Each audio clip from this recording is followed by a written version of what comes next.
अस्सलामुअलैकुम, GTV news के साथ मैं हूं सबा शहजाद और मैं हूं ज़ारा शफी। अदनाइन साहब ने मुलाहिज़ा की बुलेटिन के आगाज़ में सबसे बड़ी खबर आप तक पहुंचाएंगे। कराची से मुबैना तौर पर लापता होने वाली दुआ के केस में ब्रेक थ्रू हुआ है और ज़राए का ये दावा है कि दुआ जहरा के लाहौर में शादी के हवाले से इत्तलात हैं। बिल्कुल जानते हैं हमारे नुमाइंदे सौलत जाफरी से। सौलत, मजीद आगाह कीजिएगा, ये मामला कहाँ तक पहुँच पाया है? आज बिल्कुल कराची के इलाके अलफला थाने की हदूद से 10 रोज कबल लापता होने वाली दुआ जहरा का करार जो है वो लगा लिया गया है। पुलिस काम ये दावा करते हैं कि दुआ जहरा जो है वो सख्त लाहौर में है, जिनको बाहिफाजत कराची जो है वो मुंतकिल किया जाएगा। हमारे जराये दावा करते हैं कि गुज़िश्ता रात से दुआ जहरा ने अपने घर वालों से रब्ता किया था और अपनी वालिदा को ये बताया था कि उसने लाहौर में जो है वो शादी कर ली है। तमाम अब उसके बाद जो है वो पुलिस काम का ये कहना है कि लाहौर से दुआ जहरा को आज शाम तक कराची मुंतकिल कर दिया जाएगा। जी अच्छा सौलत, कंफर्म ये कीजिएगा, क्या पुलिस के जो एहलकार हैं, ऑफिशियल्स हैं, वो उस मकाम तक पहुंच गए हैं जहां तक ट्रेस किया गया है दुआ को? बिल्कुल, लाहौर पुलिस टीम जो है वो उस मकाम पर पहुंच चुकी है, जबकि कराची से भी एक टीम रवाना की गई है जो कि अब तक एक दिन के बाद लाहौर उस मकाम पर पहुंचेगी जहाँ पे दुआ जहरा मौजूद है। जबकि ये भी बताया जा रहा है कि जैसे ही वो टीम लाहौर पहुंचेगी उसके फौरी बाद दुआ जहरा को जो है वो सिक्योरिटी के अंदर कराची मुंतकिल कर दिया जाएगा। जी ठीक है, बहुत शुक्रिया सौलत, आप हमें तफसीलन आगाह कर रहे थे। इस्लामाबाद हाई कोर्ट ने 30 रोज में इलेक्शन कमीशन को PTI फॉरेन फंडिंग केस का फैसला सुनाने का हुक्म मुअत्तल कर दिया है। दौरान समाअत chief justice Islamabad high court justice Athar Minallah ने इस्तफसार किया कि जब स्क्रूटनी कमेटी ने कह दिया कि दस्तावेजात काबिल तस्दीक नहीं, तो अब क्या कार्रवाई चल रही है? कानून ये है कि इलेक्शन कमीशन हर साल सियासी जमातों के अकाउंट्स की स्क्रूटनी करेगा। कानून के मुताबिक ममनुआ फंडिंग को जब्त भी किया जा सकता है। अदालती फैसले पर बात कर लेते हैं। माहिर कानूनदान बैरिस्टर वकास अब्रेज खान भी हमें ज्वाइन कर चुके हैं। वकास साहब, फरमाइएगा कि पाकिस्तान तहरीक इंसाफ को कितना सियासी फायदा होगा इस फैसले से? And last but not least, election commission के लिए अब क्या पॉसिबिलिटीज हैं कि एवरी ईयर कम से कम जो पॉलिटिकल जमातें हैं उनके अकाउंट को चेक किया जा सके एज पर लॉ? देखिए, सबसे बड़ी जो PTI की तरफ से ये डिमांड थी वो यही थी कि तमाम पार्टीज का जो केस है उसकी एक साथ ही हियरिंग की जाए। और आपको याद होगा कि कराची के जलसे में इमरान खान साहब ने इस पॉसिबिलिटी और प्रोबेबिलिटी का इजहार भी किया था कि जो फॉरेन फंडिंग केस के थ्रू हमारी जमात को डी नोटिफाई करने की कोशिश की जा रही है। So this is a clever move on the part of the PTI के उन्होंने इंट्रा कोर्ट अपील फाइल की और उसमें ये इनकी तरफ से प्ली ली गई कि हमारे साथ इम्तियाजी सलूक किया जाता है, क्योंकि आर्टिकल 25 आईन पाकिस्तान का जो ये कहता है कि all the citizen are equal without any discrimination of caste, colour, creed and status. तो इनकी तरफ से ये प्ली ली गई कि हमारे साथ जो प्रेजुडिस और बाइस्ड रवैया इख्तियार किया जा रहा है कोर्ट ऑफ लॉ से, उसको सेटिसाइड किया जाए और जो 1 महीने का टाइम दिया गया है कि 1 महीने का टाइम फ्रेम के अंदर इलेक्शन कमीशन अपना फैसला सादर करे, इसको वक्ती तौर पर रोक दिया जा चुका है। इलेक्शन कमीशन के मेंबरान की तादाद इस वक्त मुकम्मल नहीं है। सिक्योरिटी कमेटी के पास जो दस्तावेजात है वो तस्दीक शुदा नहीं है। In the light of all these things जो बाबर स्टार साहब और जो चीफ जस्टिस अतहर मिनुल्लाह साहब ने इन दोनों चीजों को जो है वो कंसीडर किया और इसके फैसले को जो 30 दिन के अंदर फैसला सिंगल रुकनी बेंच ने इलेक्शन कमीशन को केस का फैसला 3 दिन में करने का हुक्म दिया था, लेकिन फिलहाल इस हुक्म को अब मुअत्तल कर दिया गया है। और सीनियर कानूनदान बैरिस्टर वकास अब्रेज खान हमारे साथ मौजूद थे। सर, आपके वक्त का बहुत शुक्रिया। इस्लामाबाद हाई कोर्ट का तमाम पार्टियों की फंडिंग का फैसला एक साथ करने का हुक्म एक बेहतरीन फैसला है। अब आएगा ऊंट पहाड़ के नीचे, अब पता चलेगा कौन कौन पार्टी फंडिंग के नाम पर भत्ते लेता रहा। PTI रहनुमा शहबाज गिल का ट्विटर पैगाम लिखा कि नून और PTI पार्टी फंडिंग के नाम पर किस तरह से मनी लॉन्ड्रिंग और रिश्वत का पैसा अपने अकाउंट में डालते रहे। वज़ीर आला खैबर पख्तूनख्वा महमूद खान के खुफिया फंड से करोड़ों रुपए की मशकूक अदायगियों का इंकशाफ हुआ है। गैर ज़रूरी और शाहाना अखराजात पर खर्च होने वाले 60 करोड़ 43 लाख रुपए पर 33 ऑडिट एतराज़ात सामने आ चुके हैं। खुफिया फंड की मद में 45 करोड़ रुपए चहीतों में तकसीम कर दिए गए। मज़ीद जान लेते हैं ब्यूरो चीफ पेशावर इमरान यूसुफ जई से। इमरान, आगाह कीजिएगा, ये मशकूक अदायगियाँ कब की गई हैं और क्या कोई ट्रांजैक्शंस के हवाले से भी डिटेल्स सामने आई हैं? और जी देखिए, वज़ीर आला खैबर पख्तूनख्वा के खुफिया फंड से करोड़ों रुपए की मशकूक अदायगियों का इंकशाफ हुआ है और गैर जरूरी और शाहाना अखराजात की मद में खर्च किए गए 60 करोड़ 43 लाख रुपए पर 33 ऑडिट एतराज़ात सामने आए हैं। इस खुफिया फंड की मद में 45 करोड़ रुपए शहीदों में तकसीम करने का भी इंकशाफ हुआ है, जबकि 27 रूस मुलाजमीन की तनख्वाहों पर उनके नाम पर साल भर तनख्वाहें और बरात भी वसूल की जाती रही हैं। बताया गया है कि महकमा खजाना की जानिब से वज़ीर-ए-आला सेक्रेटेरिएट को जारी किए गए 10 करोड़ 87 लाख रुपए के खर्च होने का भी रिकॉर्ड दस्तयाब नहीं है। मुख्तलिफ मदाद में जो है मशकूक अदायगियाँ की गई हैं, जिनमें तफरी और तहफ़ की मद में 1 करोड़ 52 लाख रुपए की अदायगी हुई है। अमला को तनख्वाहों में की मद में 16 लाख 79 हज़ार रुपए की अदायगी की गई है, जबकि टेलीफोन की मद में 41 लाख, ट्रांसपोर्ट की मद में 54 लाख, जबकि सफरी अलाउंस की मद में 21 लाख रुपए की मशकूक अदायगी जो है वो की गई। इसके अलावा जो दीगर मदाद हैं उसमें भी कसीर रकम जो है उसकी मशकूक अदायगियाँ की गई हैं। जी ठीक है, तमाम तर तफसीलात से आगाह कर रहे थे इमरान यूसुफजई, आपका बेहद शुक्रिया। पाकिस्तान ने आलमी मालियाती फंड्स का पेट्रोलियम मसनूआत और बिजली पर इमरान खान की हुकूमत की जानिब से दी गई सब्सिडी खत्म करने का मुतालबा तस्लीम कर लिया है, जिसके बाद IMF ने कर्ज प्रोग्राम को 1 साल की तौसी देने पर रजामंदी जाहिर कर दी है।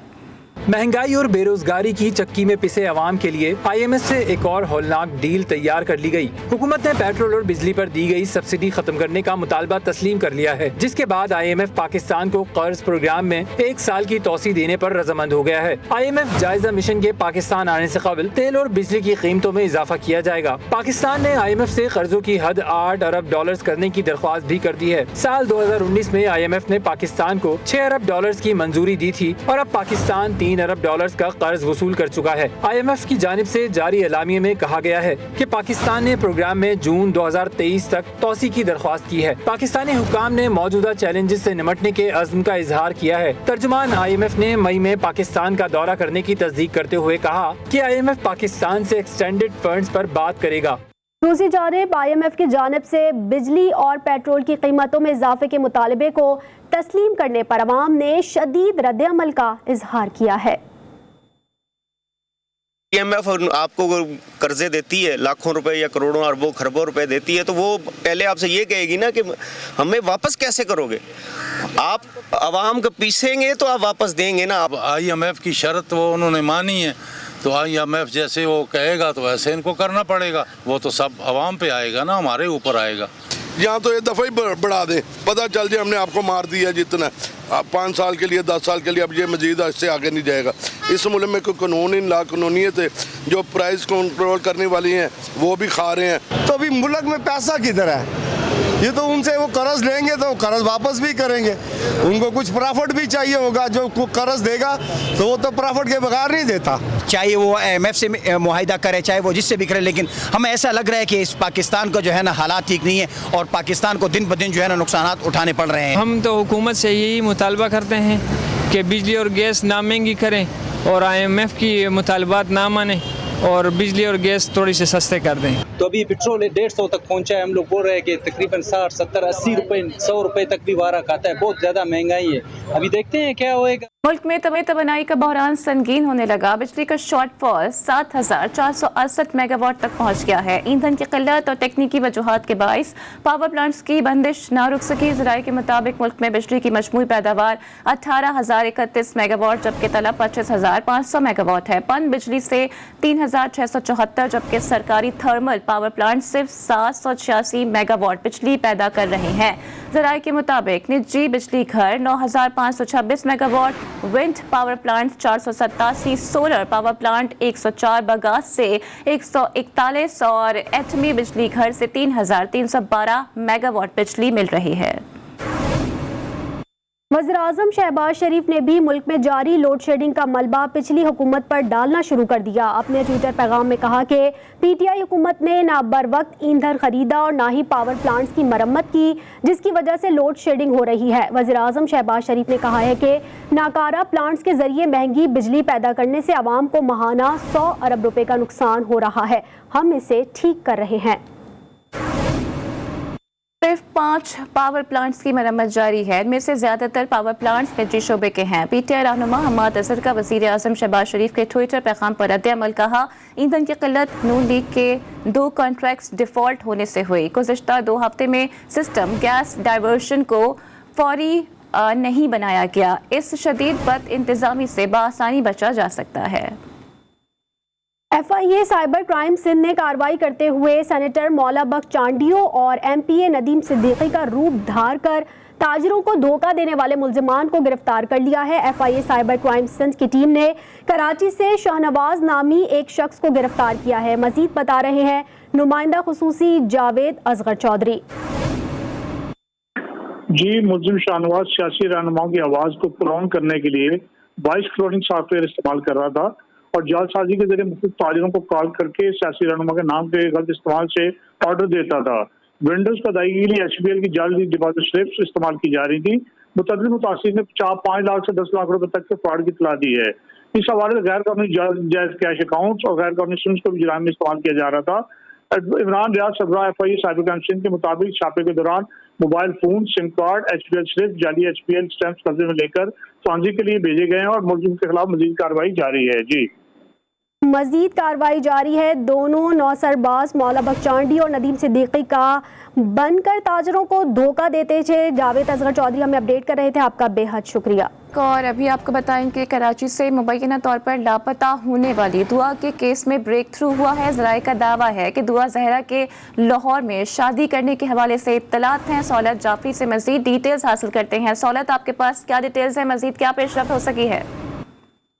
जी बिल्कुल, दुआ जहरा केस जो कि गुज़िश्ता 10 रोज से जारी था, इसके ऊपर मुख्तलिफ इदारे जो है वो जिसके बाद अब से कुछ देर कबल ये इत्तलात मौसूल हुई है कराची पुलिस की जानिब से कि दुआ जहरा को लाहौर में ट्रेस कर लिया गया है।